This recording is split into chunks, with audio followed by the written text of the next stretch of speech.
Don't have the energy for an author's "now hope you like this chapter." You're dead to me. Every time those words rang out in my head, another crack formed in my heart. Costa. I was on the verge of breaking down when Costa kneeled down in front of me while I sat on the chair. He took my hands in one of his, using the other to tilt my face towards him. Listen to me. None of what he said is true, baby. None of it. As Costa spoke in such a soft tone, I was vaguely aware of Rocco leaving the room behind me. He called me a traitor. Tears leaked out of my eyes as I thought back over my actions. Am I traitor? I didn't mean to be.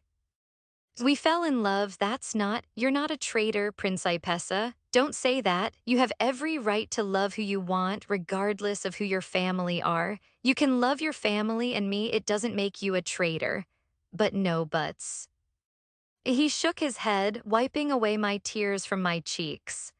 Of all the issues we've faced, the thought of you ever betraying me or your own family has never crossed my mind, and I'm guessing Damien's too. Your brother is just an angry fucker who is going to lose his fucking teeth when I leave this room. A soft laugh escaped my lips when he spoke those threatening words so softly, still stroking my cheek. I love you, Costa. I couldn't deal with this without you. I love you too, baby. Come on, let's go home. He pressed a kiss to my lips, reminding me that we were about to spend our first night in the newly renovated penthouse.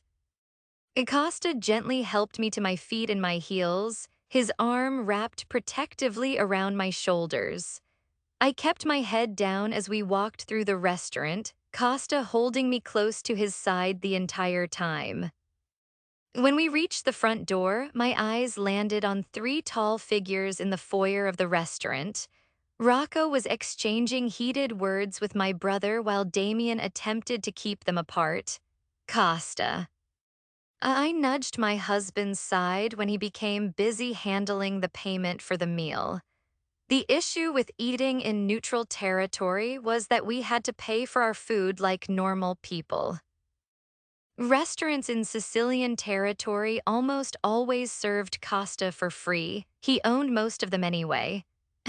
He looked at me, his eyes following my gaze towards the three of them by the door.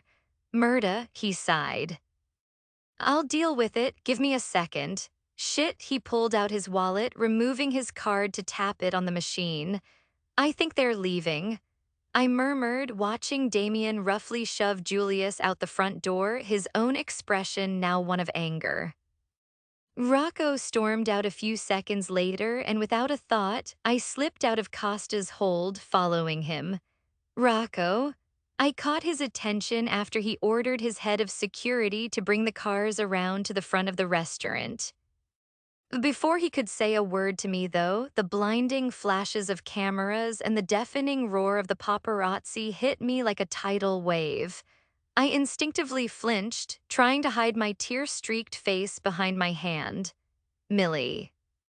Where have you been? How's your marriage to Costantino Accardi going? Why are you crying? Did Costa do something to hurt you? Has he cheated on you yet? It had been months since the New York paparazzi swarmed me like this. I forgot how quickly these situations can arise. Within seconds, you can be swarmed with cameras, especially in neutral territories, which are often way more public. My security team always kept people away, quickly ushering me in and out of buildings if I was ever at risk. But on a daily basis, I'd travel directly from Costa's underground garage to my work building's underground garage, which was safe. The questions were relentless, each one cutting deeper than the last. I felt a fresh wave of panic rising within me, and I just knew I was close to breaking down again. Just when I thought I couldn't take it anymore, Rocco came up next to me. He wrapped a protective arm around me, pulling me into his side. His face was set in a determined expression. Back the fuck up, Rocco barked at the crowd, using his imposing presence to force them away from me. He quickly stepped in front of me, acting as a barrier between me and the relentless swarm of reporters. He turned to me, his voice softer but still firm. "Come on, we need to get in the car." He guided me to the waiting car, his broad frame shielding me from the worst of the chaos. The rest of his security team were quick to arrive, pushing the crowd away from us. Once I was safely inside the car, I allowed myself a moment to breathe. The tears continued to flow, but I felt much safer in the enclosed space. Costa joined us shortly after, his expression a mix of worry and anger. "Fuck, Millie. Why did you walk off? Are you okay?" He asked, his voice rushed yet somehow still gentle as he reached for my hand. I nodded, though I knew my eyes told a different story. "I'll be fine, just take me home." Acosta squeezed my hand reassuringly, ordering his driver to step on it. Rocco and Costa remained silent throughout the drive. Meanwhile, my mind was replaying the events of the night over and over. Julius's words, the confrontation, the paparazzi, it all felt like too much to process. When we finally arrived at the penthouse, Costa helped me out of the car and up to our apartment. I think Rocco went out again, not that it was my concern. The moment we stepped inside, the stress slowly began to melt away. It was time for our first night here together, alone at home. Tonight, the twins and Rocco were staying in the apartment 4 floors down to give us some space, as per my orders. I should at least get one night in my home before it's invaded. Go ahead and get ready for bed, baby. I need to make a few calls. He pulled out his phone, gently kissing my forehead. I nodded, feeling a bit more at ease. Okay. I headed up to our bedroom, the plush carpet soft under my feet. I slipped off my dress, letting it pool on the floor, and then removed my jewelry, placing each piece carefully in the velvet-lined box on my dresser. Standing in front of the mirror, I took a moment to breathe deeply, trying to let go of the tension that had built up throughout the night. It will all be okay. I made my way to the ensuite bathroom, turning on the shower. I took my time, using my favorite lavender-scented body wash and massaging the shampoo into my hair. At this point, self-care seemed to be the best way to ease the tension I felt. After what felt like an eternity, I turned off the shower and wrapped myself in a plush towel. I did my skincare and hair care, feeling fresh and ready for bed. Once I was finished, I padded through the bedroom to slip into a pair of silk pajamas in the closet. When I returned, Costa was coming into our room, but he was still on the phone, his voice low and serious as he discussed the night's events with one of his men. I curled up on our bed for the first time, waiting for him to finish. So I took that time to really analyze the new bedroom, our new bedroom. It was perfect in every way. When he finally hung up, he looked over at me and smiled. "All done, how are you feeling?" "Better," I smiled. "Are you coming to bed?" "It just give me 5 minutes for a shower." It wasn't 5 minutes. My husband doesn't know how to take quick showers. 20 minutes later, he got into bed next to me, smelling fresh thanks to his luxury body wash. Ready for our show? I rolled my eyes at his lateness, although a smile tugged at my lips. "Yeah, let's do it." In just over 3 months, we had made it to season 3 of Pretty Little Liars. The show had become our guilty pleasure. Although Costa couldn't help himself from commenting as always. "Really? They think breaking into the school at night is a good idea?" I chuckled, snuggling closer to him. "SHH, just watch." A few minutes later, as Arya and Ezra had another clandestine meeting, Costa shook his head at Ezra in particular. "How do they not get caught? That fucker is worse at keeping secrets than a rookie under surveillance." I just laughed, as normal, at the fact my husband could find a way to compare anything to the Mafia. But being there with him brought me the most comfort I'd had all day, so I didn't mind it at all. As the episode ended and the credits rolled, I looked up at Costa. For what? He asked, brushing a strand of hair from my face. For being here, for making me feel better. He kissed my forehead, his touch gentle and reassuring. Always, Principessa, always.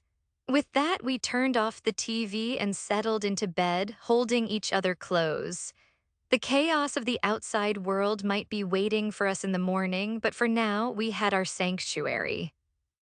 Then that was enough. And LT and LT and LT and LT and LT and LT and LT and GT and GT and GT and GT and GT and GT and GT. And LT and LT and LT and LT and LT and LT and LT and LT, SHHH. I giggled, clutching my glass of wine tightly. This is the good part. Bitch, you've been saying that about the whole movie. My best friend laughed, keeping her eyes on the screen, because it's all good. I pointed out in a duh tone. It's Sandra Bullock and Ryan Reynolds in a fake marriage, it's so good.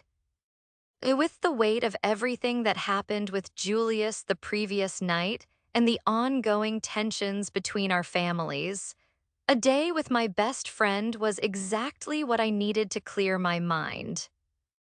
We spent it eating everything in sight while watching rom-com movies. We also caught up on all the drama in our lives. Although, since I couldn't break our code of silence, I had to be careful what I could tell Zari. But she was always open with me when she told me about her problems with her fiancé, Ryder. Ryder was ready to fully commit to her and set a date for their wedding. But she was still happy being in an open relationship, so she could keep exploring with other men. She called it swinging the first time she explained it, but I'm guessing it's more than that. Swinging is just about sex, but she seems to want more than sex with other guys, and that's where their problems came. I just don't get what his problem is, Millie. She sipped on her wine, her eyes following the movie on the flat screen. We're still young, we have time to be tied down to each other forever. Maybe he's just getting jealous. He must really love you, so knowing you're seeing other guys must be hard for him. I've said it all before, but she never really registered it. But he was okay with it. I'm okay with him seeing other women. Like seriously, he's been calling me over and over again when he knows I'm out with a guy. I really was trying to see it from her perspective. I was trying to be a good friend, but I just couldn't justify it in my head. If Ryder wasn't happy with their arrangement anymore, why would she continue to the point it was damaging their relationship? The other day, she hesitated, thinking about it for a second before she paused the movie to give me her full attention. The other day I was coming home from a night out with this Spanish guy I met at some high-end bar in the city. Ryder was all over me when I got through the front door. All over you how? Did he hurt you? No. As she quickly shook her head. Ryder wouldn't hurt me, he knows my limits, but he definitely pushed me to them. Is she talking like, oh, she means sexually? Do I have sexual limits? Do I need to have a think about it? Do I need to go over them with Costa? Let's not think about this yet. My awkward reply was mostly down to the weird thoughts running through my head about my own situation. It's so exciting not being a virgin anymore. There's so much to think about. But anyway, he was so angry, Millie. I've never seen him like that before. Can I ask why you do it? What did you see in that other guy that you don't have with Ryder? Ryder is. He's everything I want in a stable relationship. He used to have a bit of a past, but he's good now, in terms of the law, but I like bad boys. She shrugged, pouring some more wine into her glass. Bad boys might not be husband material, but I crave the thrill of being with them. Bad boys? I scrunched up my nose. The only bad boys I've heard of are in high school. My admission caused her to laugh, the kind of laugh that could captivate a room. It was rich and velvety. She truly was stunning. She could have any man on their knees if she wanted them. No, I mean real bad boys or bad guys if I'm being more accurate. Tall, dark, and handsome. Maybe covered in tattoos, and he's had many brushes with the law. People are terrified of him. You know, the kind your mama would spank you over if she ever caught you leaving the house with him.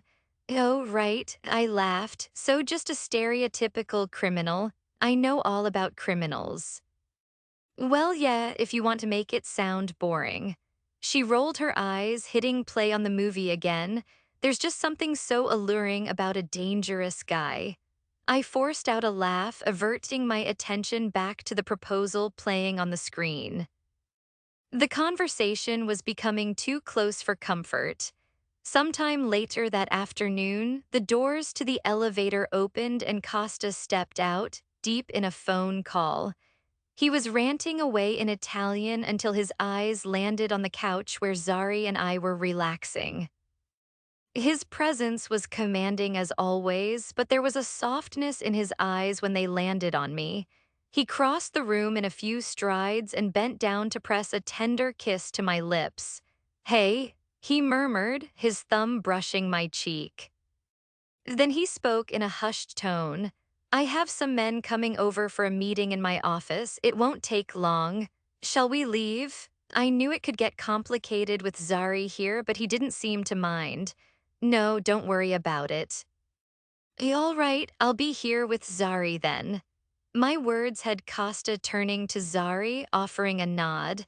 I wouldn't say it was polite, but it was more of an acknowledgement than he's ever given her before. They met the first time at the bar when Costa left her hanging after she offered him a handshake. The second time was at my party to celebrate me winning the award. Even then, he just stared at her for a long time before leaving us to talk alone. So the nod was progress in my eyes. It was all my wife's doing. Costa replied to her before straightening up. I'll see you soon, Millie. He gave my shoulder a reassuring squeeze before heading down the hallway towards his office. As soon as he was out of earshot, Zari leaned in, her eyes sparkling with mischief. He looks hot when he's angry, and that Italian accent, girl, I don't know how you do it. She fanned herself exaggeratedly, and I chuckled, shaking my head. He's definitely something, isn't he? No, but seriously, Millie, how do you handle all that intensity? Zari's voice dropped to a conspiratorial whisper, her eyes glinting with curiosity. I laughed, feeling a blush creep up my cheeks. You get used to it, I guess, or maybe you just find ways to enjoy it. Zari's gaze lingered on the hallway where Costa had disappeared, the hallway where his office was. I can see why you fell for him. Like I said earlier, there's just something about powerful men, you know? Yeah, there is. I nodded, understanding exactly what she meant. His aura was always so captivating. But I still couldn't help but think about the problems that have come with being married to such a powerful man like Costa, a powerful man in the criminal world. I was mostly referring to the threat of the Serbs and the Russians, which she didn't know, of course. They and many of our other enemies were a danger to us because of who we were.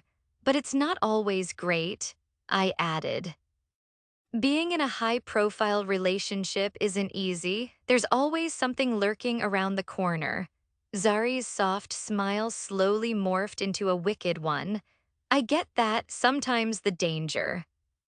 The forbidden fruit is part of the allure, though, isn't it? I rose an eyebrow, sensing the shift in her tone. What do you mean, forbidden? Is she still talking about bad guys? She leaned back, swirling the wine in her glass thoughtfully. I don't know, there's something exciting about not knowing what's going to happen next. Keeps things from getting boring. I couldn't help but laugh, trying to ease off the weird tension in the room. You do like living on the edge, I can tell. Azari's eyes sparkled with a mix of mischief and deviousness. It's more than that, there's something about being with someone who's already committed. It's like stealing moments that aren't meant to be yours. Her words hung in the air, and I felt a sudden queasy feeling in the pit of my stomach. Zari, are you?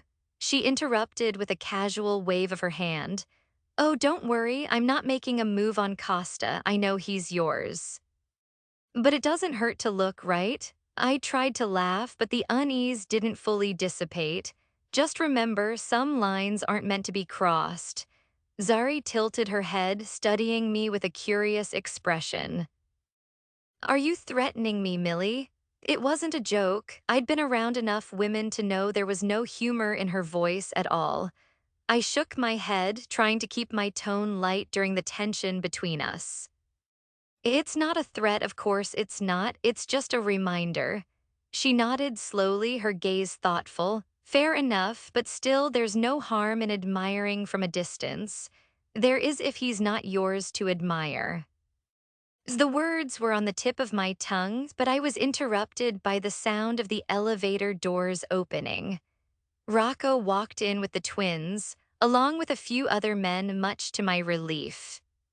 The conversation we were having wasn't something I wanted to continue, at least, if I wanted to keep Zari as a friend. Rocco had a cold expression on his face, one which I was used to. But for once, the twins weren't acting all goofy.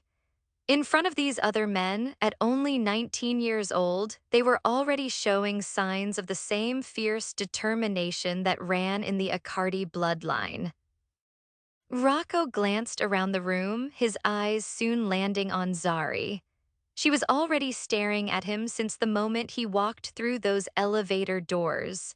It was a longing stare, she didn't even bother to hide it. But the youngest Accardi brother gave her a quick once-over before dismissing the sight of her altogether. Is it bad I was kind of satisfied by that? Does that make me a bitch? Oh God, I'm turning into a bitch. Who am I kidding? I've always been a bitch. Then he turned his attention to me, his eyes softening the tiniest little bit, but it's still Rocco we're talking about. Did Costa tell you we're using the office for a bit? Yeah, he's waiting for you, I replied, my mind still reeling from what just happened with Zari. You good? He frowned, obviously noticing something was off with me. I forced a smile and a nod, shifting my eyes over to Gio and Aiden, who offered friendly waves. Then they followed Rocco and the other men down the hallway to Costa's office.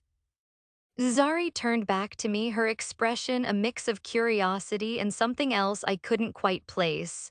Who were they? She asked, trying to sound casual. I could see through her, though, and I was definitely anxious. Just some of Costa's business associates, I said, putting my wine glass down on the table. Don't you think it's getting kind of late? It wasn't, it was like 4 p.m. But I couldn't think of another polite way of telling her to get out of my home before I introduced her to my knife. You know, just to remind her that Costa was mine, and that she couldn't have Rocco either. Yeah, I should probably get going before I cause any trouble, she said, setting her glass down and standing up. Who knows what could happen with all those hot men in one room? She wiggled her eyebrows, completely missing the glare I gave her as she put her coat on. I walked her to the door, giving her a quick hug. Just not in my home or anywhere near my family. Absolutely, and Millie. She paused, holding the elevator door so it didn't shut. Be careful. Sometimes even the most exciting things can turn dangerous. She winked, stepping back to let the doors close. As much as I loved Zari, her words left me with a bitter feeling. I couldn't shake the feeling that something was shifting between us, and I wasn't sure if I liked where it was heading. And LT and LT and LT and LT and LT and LT and LT and GT and GT and GT and GT and GT and GT and LT and LT and LT and LT and LT and LT and LT and LT. That afternoon, Costa called me in for an afternoon's meeting. He wanted to work off the tension from his earlier meeting, but he ended up leaving me to do all the hard work. My movements eventually slowed to a stop and I released a tired breath, slumping down on his chest. Next time you're doing all the work. I spoke into the crook of his neck as he ran his fingers through my loose hair. He likes it loose whenever we're intimate. Sure, baby. He laughed, pressing a kiss to my temple. I took another moment to catch my breath before I eventually moved off him, standing up to put my clothes back on. Why are you doing that? He frowned, watching me like a wounded puppy. What? I have to get dressed again? Anyone could walk in. We were already taking a huge risk by having sex in his office, even if we were in the penthouse. The twins and Rocco were staying with us again, which meant they could barge in at any second. Apparently, they wanted to stay in the penthouse and not in another apartment in the building. It's what they'd always done when they were in New York since it was Costa's penthouse. I didn't have the heart to kick Aiden out, but Gio and Rocco were another story. Fine. Costa groaned, forcing himself up off the couch. He put his suit pants back on, along with his dress shirt, although he didn't bother to button it up. That meant I got an open view of his perfectly sculpted chest and abs. That's not to mention the tattoos contracting beautifully on his olive skin. I'm a lucky girl. It's rude to stare, Principessa. He smirked, heading back over to his desk. Not if it belongs to me. I returned the smirk, putting my hair up in a messy bun. True. He mused while clearing his desk and then closing his laptop. Are you done for the evening? I frowned as he picked up his previously discarded suit jacket and tie.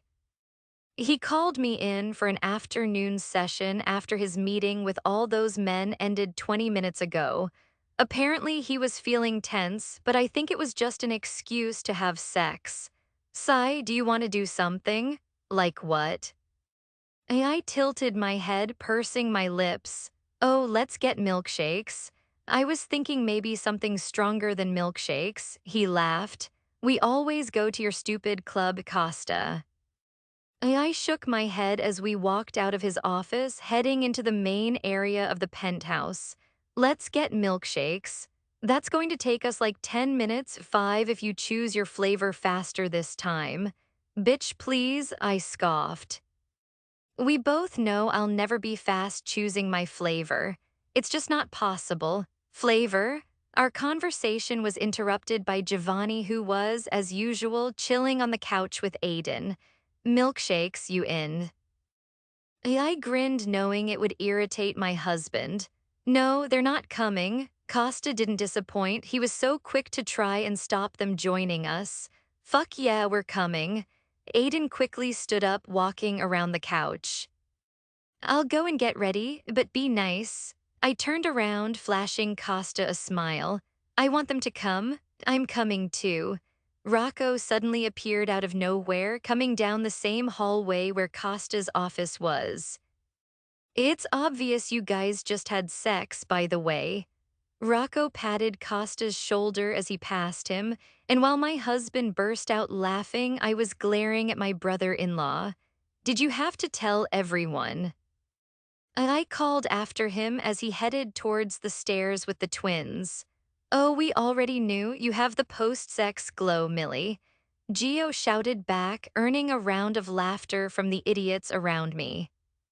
An hour later, the 5 of us left the penthouse, deciding to go for dinner first.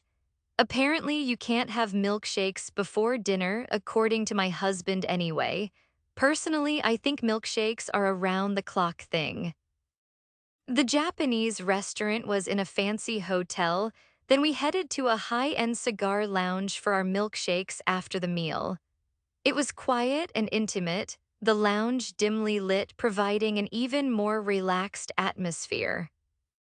And it was definitely the kind of place for us, and for people in the criminal underworld, apparently. Costa and I were sitting on a small love seat, and I had my legs draped over his. Rocco was in a single armchair and the twins were on another couch. What flavor are you getting? Costa placed a hand on my bare leg, interrupting me while I studied the menu. I'm stuck between the classic strawberry and the cookies and cream. I pouted my lips, strawberry to go with your dress. He murmured, his fingers playing with the hem of my red dress that ended mid-thigh. Bro, shall we order a sundae? Gio nudged Aiden, their love for sugar and junk food coming out again. They don't have sundaes on the menu. I pointed out not that it made a difference. We can be persuasive. Gio winked, standing to his feet with his brother. One strawberry milkshake and what else? Mac Allen 18. Costa murmured, pulling out a cigar and a lighter. I'll have the same. Rocco leaned back in his armchair as the twins sauntered off to the bar to place our order. Once the twins were out of sight, he released a tired sigh, addressing Costa with a question. How did you think that meeting went? It could have been better. My husband replied, stroking his fingers along my bare leg. We needed Tristano there. Where is he? I jumped in, directing my question towards Costa, who was now lighting up the cigar. Sicily. He said he's got shit to deal with, but he'll be here for our meeting in Chicago next week. He shrugged, annoyance lighting up his features. He's been slacking recently. Fuck if I know why, Rocco muttered. I've asked him what's going on, but he keeps evading the question. He keeps disappearing. Acosta added, exhaling the smoke from his lungs. Throughout the Christmas period, he was always slipping away without any explanation. That reminded me of the night Costa and Rocco were punished by their father. Tristano was at the villa that night, so he helped me take care of the twins when they got drunk. But I had no idea where he disappeared to before Costa and Rocco got home. He missed the entire thing. I noticed that too. I thought out loud, not that it was any of my business where Tristano was going. I'll find out. Rocco seemed determined, probably because it was a mystery to him and he had nothing better to do than solve it for his own personal satisfaction. So, Rocco suddenly turned the attention towards me. Your friend is hot. Zari?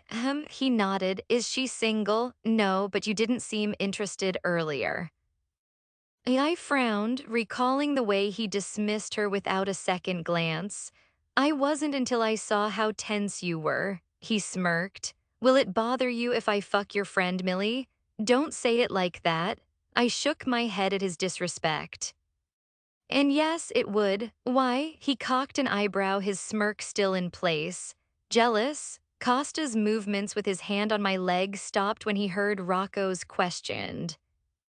In fact, his body tensed only inches away from me on the love seat. No, I'm not jealous. I scoffed, my irritation rising. Don't be ridiculous. I just don't want you getting involved with her.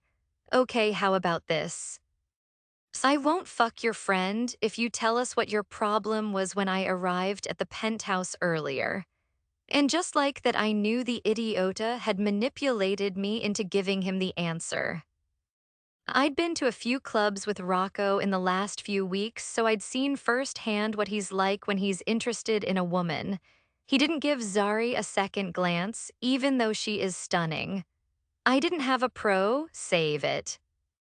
You looked like you were about to murder someone, Rocco spoke in a flat tone. And you might have even done it if we didn't interrupt your conversation. Damn, did I really look that angry? Well, the silly bitch was hinting that she wanted Costa. It's her own fault if she finds herself dead soon. What's he talking about? Costa asked, looking between Rocco and I. Is this why you've been acting weird today? So maybe I've been a little quiet since my conversation with Zari, but it wasn't that big of a deal. Nothing. I sighed, looking straight ahead so I didn't have to look at either of them. Instead, I was admiring my Laubautins on my feet. They were nude stilettos with silver sparkles on. Millie, Costa murmured, forcing me to look in his direction. Tell me what's wrong. I hesitated for a moment before sighing. It's nothing serious, just girl stuff, Zari being Zari. Zari being a problem. He cocked an eyebrow, his tone laced with concern. Why was that so hot? Because he wants to get rid of our problem for us and we should happily accept. Why is my alter ego so murderous? No, I can handle it. I forced a smile onto my lips. Don't worry about it, I just want to forget about it. Acosta paused for a moment before eventually nodding, relaxing back into the couch. Okay, but remember you can tell me whatever is bothering you. I know. I smiled, appreciating his concern. The conversation continued between Rocco and Costa for another few minutes while I admired the lounge we were in. My eyes drifted around the intimate, luxury room full of some of the richest people in New York. It was another one of those classic spots where you'd see shady deals and scandals taking place. My gaze settled on the bar where Aiden and Gio were arguing with the bartender, probably trying to convince him to give them a huge-ass ice cream sundae. Next to them was a group of women, but one of them stood out in particular.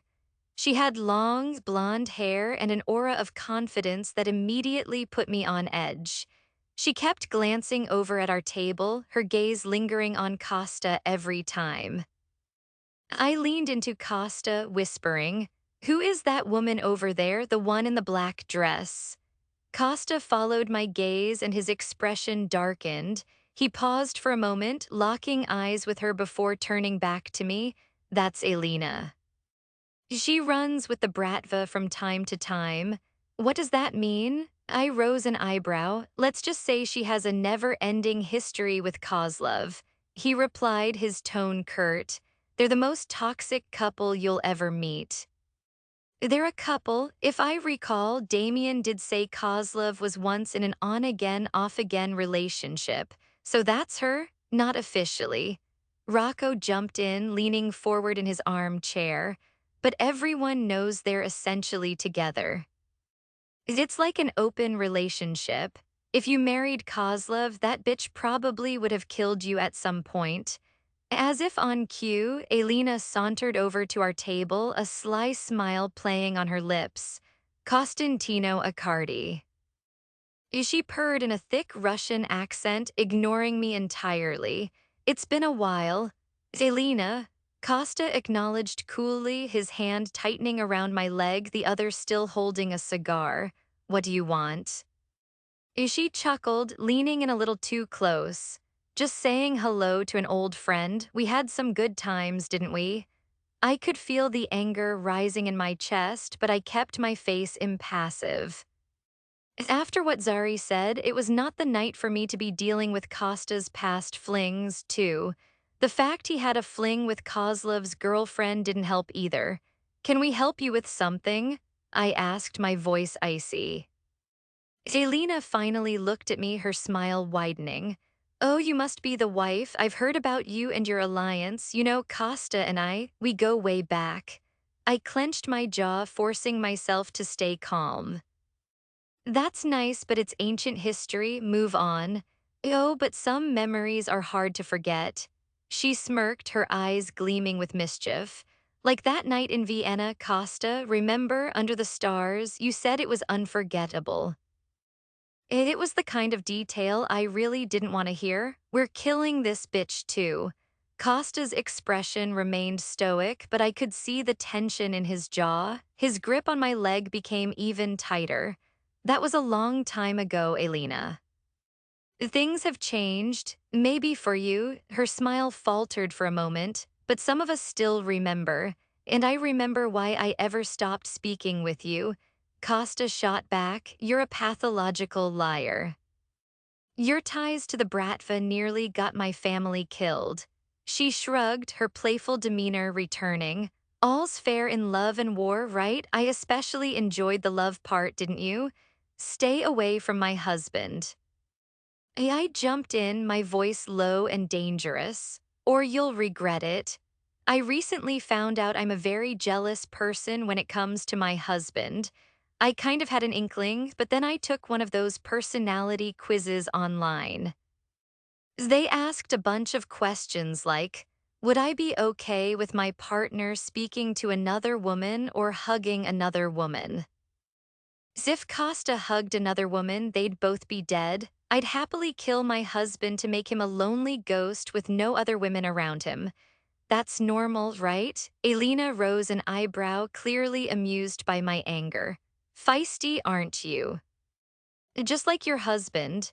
Before I could respond, Rocco stood up, his imposing figure towering over Elena. You heard her leave.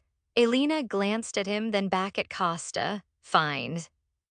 But remember, Costa, some connections never really die. We'll be together again, I know it. With that, she turned on her heel and sauntered back to her group at the bar. I exhaled slowly, trying to release the tension that had built up inside me. How is it possible this day could get any worse? Millie, don't. I cut Costa off, sitting up straight so my legs were no longer draped over his. I don't want to talk about it. Once the twins got back, we didn't tell them what happened only because they were too excited to eat their ice cream sundae. But I'm sure they picked up on the lingering tension between Costa and I. The next half an hour went by with them rambling away about random things to fill the awkward silence. Rocco added a few things here and there, but Costa and I were mostly silent. I didn't even get to enjoy my milkshake. It all got ruined because of that blonde Russian bitch. Ready to go? Costa finished off his third whiskey, tossing the glass down on the table with a little more force than needed. Knowing we'd probably end up having another fight on the way home or at the penthouse, I decided to take a moment to myself first. I'm just going to head to the bathroom first. I announced, needing a brief escape from the suffocating tension. Costa nodded, his eyes following me with concern. As I walked through the dimly lit hallway leading to the restrooms, the low hum of conversations and the clinking of glasses gradually faded. I did my business and then washed my hands, staring back at myself in the mirror. The stress of the last 24 hours hadn't been kind to me. I looked like I had a war going on inside my head. Even though I was dressed to perfection in my red dress with pin-straight hair and blood-red lips, I still felt inadequate. Compared to women like Elena, I wasn't Costa's type. She was exactly as he once described, blonde with big boobs. I didn't doubt his feelings for me, but I also didn't want to constantly be reminded that I wasn't what he initially wanted. It was a constant reminder that our relationship started off in the worst way, and it only fueled the frustration and anger that had been building up since last night. I still wasn't over what Julius said when he told me Costa would replace me, let alone Zari. Now I had this new bitch to add to my list. 3 conversations, 3 potential threats to my very new relationship. And I really loved him. That's what scared me the most. If I lost Costa, I don't know what I would do. As I reached for a hand towel, the door swung open behind me and I caught a glimpse of Elena's long blonde hair in the mirror. I had a feeling it wasn't over when she left us earlier. Millie. She said, her thick Russian accent dripping with a false sweetness. We need to talk. I turned to face her, my pulse quickening. There's nothing to talk about. Oh, but there is, she smiled, stepping closer. You see, I have interests I need to protect, and you've been getting in my way for a long time now. I stayed rooted to my spot as she came in closer, leaning her hip against the counter. First, you go after Victor. I heard you were interested, but I didn't think you'd be stupid enough to actually approach him in such a public setting. I didn't know you were still together. We did a background check and it was clear. I felt the need to clarify, not that it mattered. And if he was in a relationship, he should have declined my father's request to meet. I was the one who told him to meet you. She revealed, her eyes sparkling with a devilish gleam. Then she explained what actually happened. See, once I discussed it with him, it just seemed like a treasure fell right into our lap in the form of a dumb little bitch. She sneered, gesturing towards me for emphasis. He was going to marry you, then he was going to kill you. I didn't reply because I was too busy trying to process what the psychotic Russian woman was saying. She was pulling the strings all that time. Victor's words from our first meeting came back to me. What I will get out of this marriage is my business. But yes, you're right, I do have my reasons for engaging in talks with you. He said he had a business reason for the marriage, which was none of my concern. It was Elena.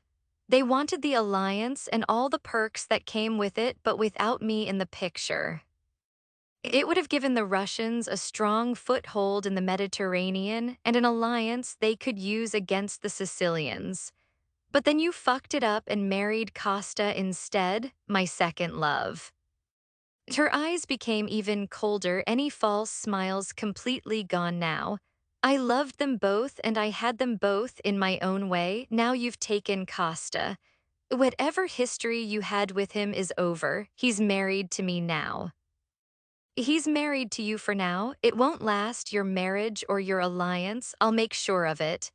My hand instinctively moved to my thigh where I kept my knife hidden. Stay away from my husband, Elena. This is your final warning. I'm sick and tired of bitches threatening my marriage today. She laughed, a cold, mocking sound that grated on my nerves. Or what? You'll try to scare me off? You don't have it in you. The anger that had been simmering all day boiled over. I stepped closer, getting right in her face. You really don't want to test me right now. With that, I turned around, clutching the marble counter in hopes to control my anger. Elena's smile widened, her eyes meeting mine in the mirror. What are you going to do, Millie? Tell your husband? He would never hurt me, we have a history. My grip on the counter tightened, my words coming out strained. If you think for a second that you can come between us, you're delusional. Delusional, she sneered, her eyes cold. Costa and I had something real. Do you really think he loves you as much as he loved me? He said he's never been in love before. It slipped out, much to her amusement. I looked down at the sink, trying to keep a hold of my last shreds of patience or sanity. You really think he'd tell you? She pouted her plump lips mockingly. I told you it won't last. Soon I'll have them both again once you're out the picture, of course. 1 second she was threatening me and the next she was gargling on her own blood. The second I felt her hand roughly tug on my hair, I spun around. I reached for my knife, stabbing it straight into her shoulder. With a cry, she released her grip on my hair as she stumbled back. I pulled my knife out of her shoulder, throwing a single punch to her face to knock her to floor.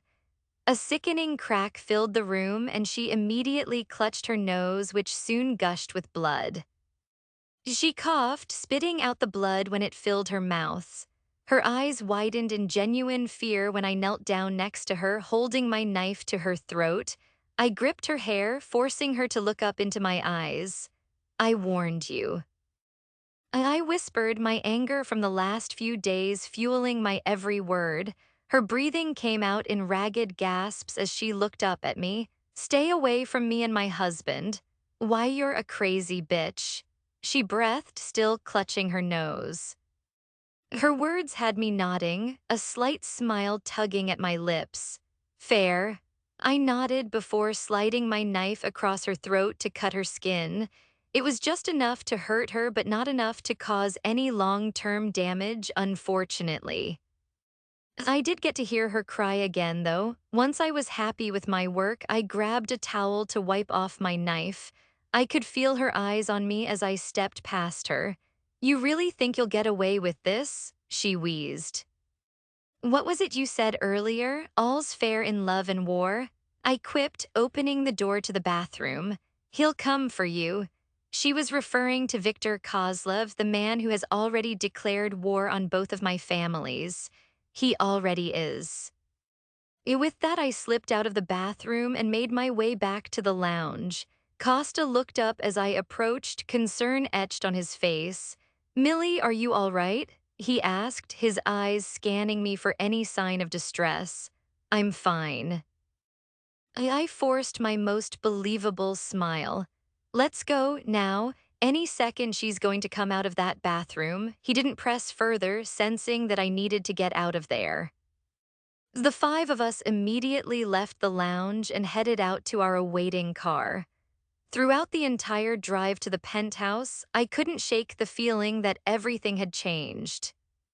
The adrenaline was beginning to wear off and the fear gnawed at me, but I pushed it down for now. That was until Costa's phone rang in the quiet SUV the five of us were in. Costa answered with a low murmur, his gaze focused on the view outside our window. But the moment his furious eyes snapped to mine, I knew I was truly fucked.